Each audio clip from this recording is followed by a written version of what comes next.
Have you ever been in a relationship that is so one-sided, you feel like it's always about the other person and that your feelings don't matter?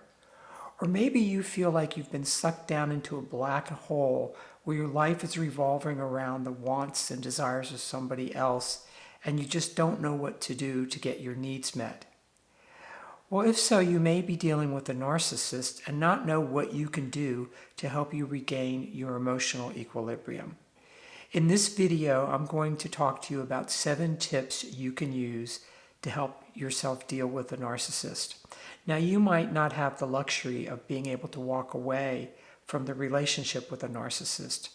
For example, if that is your mother or father or a sibling or a close friend or a loved one, it may be difficult emotionally to separate to the point that you feel a little bit more sane. But these tips can really help you improve the quality of your life. Now is always the time to start making positive changes in your life.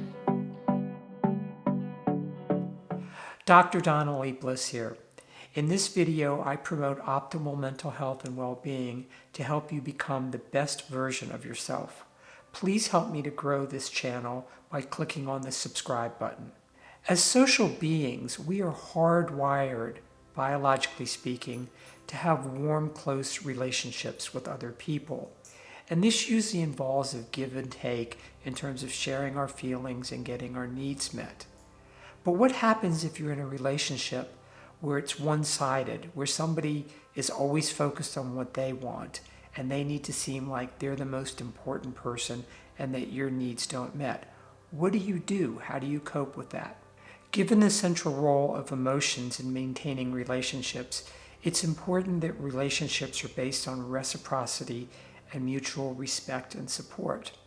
The problem is somebody who has narcissistic tendencies doesn't see the world from the perspective of a natural give and take. So there's a one-sided focus on what they want, what's important to them, and they don't really have the ability to be sensitive to and recognize the needs of others. And this can be emotionally devastating if you're close to somebody who's a narcissist, because you can end up feeling like you're crazy when in fact you're not. So one of the things that's difficult to understand about somebody who's a narcissist is that they may have a personality disorder. And personality disorders are challenging because they're pervasive, they're persistent. They tend to be relatively stable. And so there's something about certain kinds of personalities that are distorted in terms of how people see themselves and their relationships with other people, to the point they can be very one-sided and they lack the ability to be sensitive to the needs of others. And this can be very hard if you're on the receiving end of this kind of relationship. So one of the challenges with personality disorders is they're not necessarily very amenable to psychotherapy. I work with people with many different kinds of personality disorders, and at best you may help them to to smooth some of the rough edges. But because of the nature of a personality disorder, it really isn't that feasible to be able to correct it to the point that a person can function much more normally. So here are some of the signs that somebody may have a personality disorder. 1, they have frequent mood swings. 2, they can have an extreme dependence on other people. 3, they can have extreme vanity, a strong sense of being important, that their needs matter more than the needs of others. 4, they can have stormy personal relationships. 5, they can be socially isolated. 6, they're prone to angry outbursts. 7, they can be suspicious of and mistrust others. And 8, they have difficulty making friends.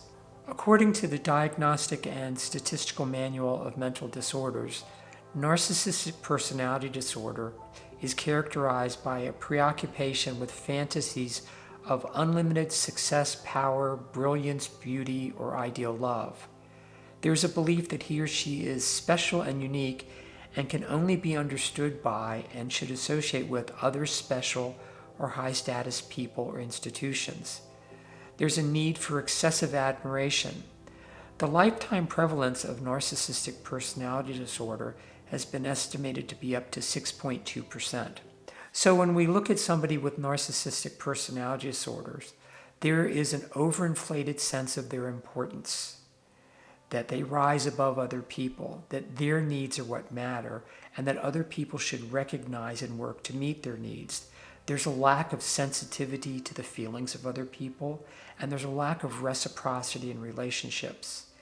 Being in a relationship with somebody with a narcissistic personality disorder can be crazy making, because however you feel gets turned into what's important to them, and at the end you may feel like you're the crazy one.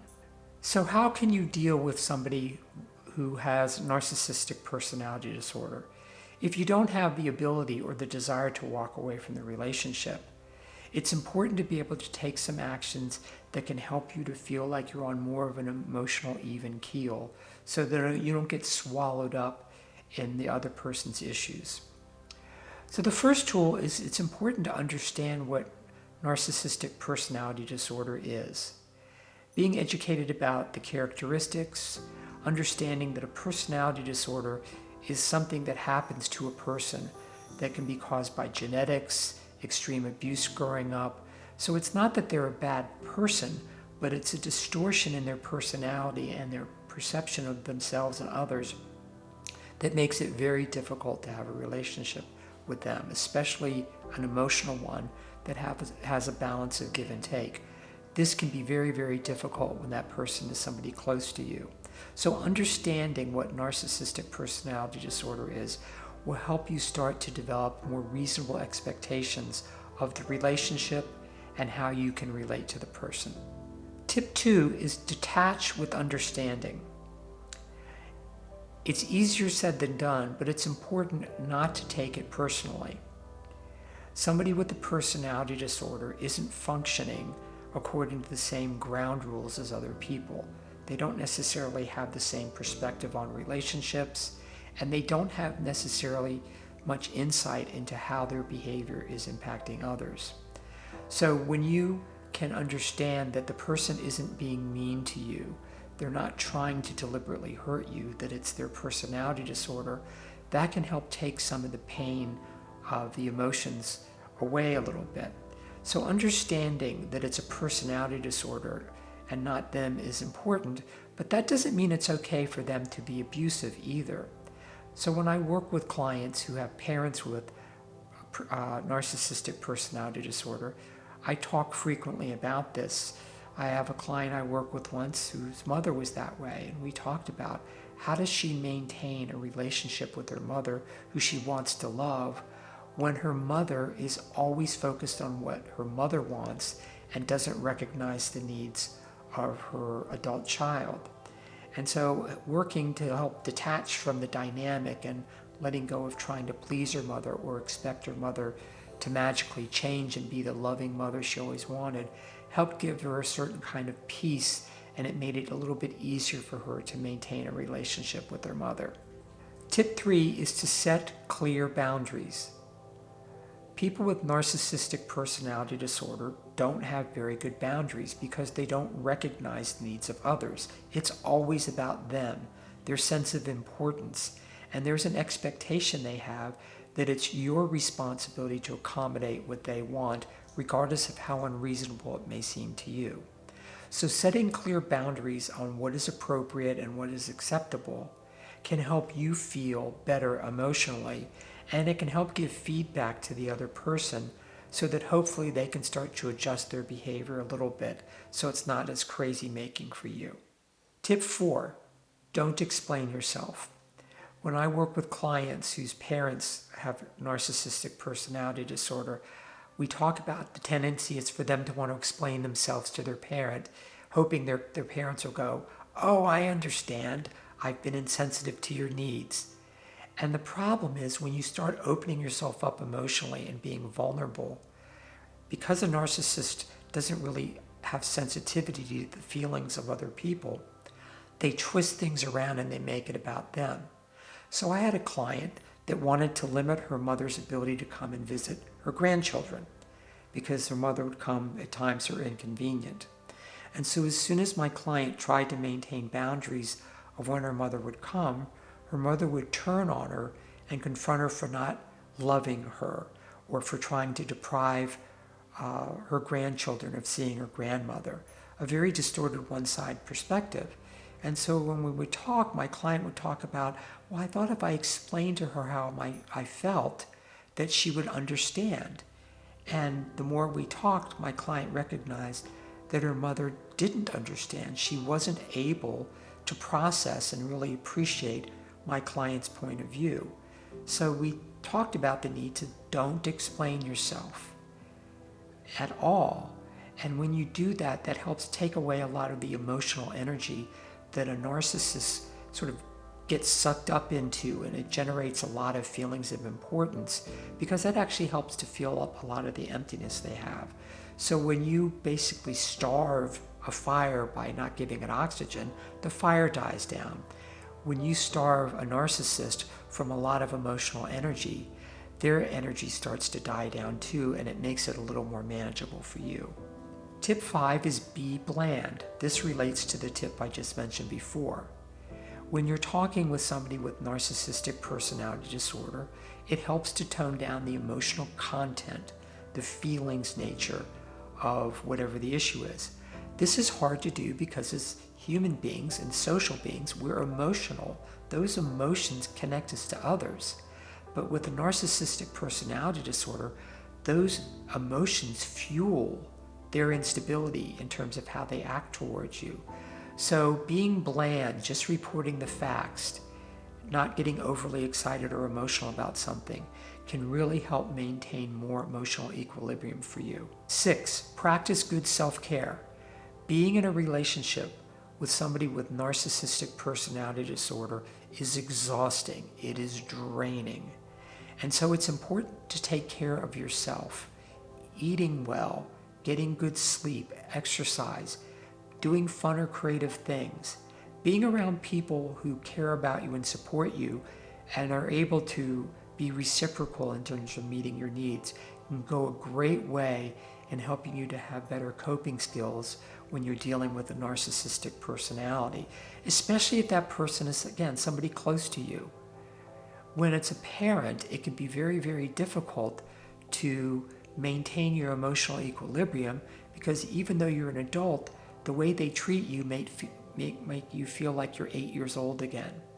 So practicing good self-care helps to build up your reserves and your resilience, and it helps you to feel like you're on firmer emotional ground. And 7, get help for yourself. It's very rare that somebody with a personality disorder has the insight and into understanding that they have a problem that they need to deal with. So they frequently don't come to therapy to get help. They may come to therapy because they have a problem with alcohol or drugs or depression, but they don't typically see that they have a personality problem. And so the hope that somehow they're going to go to therapy and get better isn't really very feasible. But you can, first of all, be able to talk to somebody who understands about the disorder so that you don't feel so crazy. Being gaslit from somebody with a narcissistic personality disorder is devastating.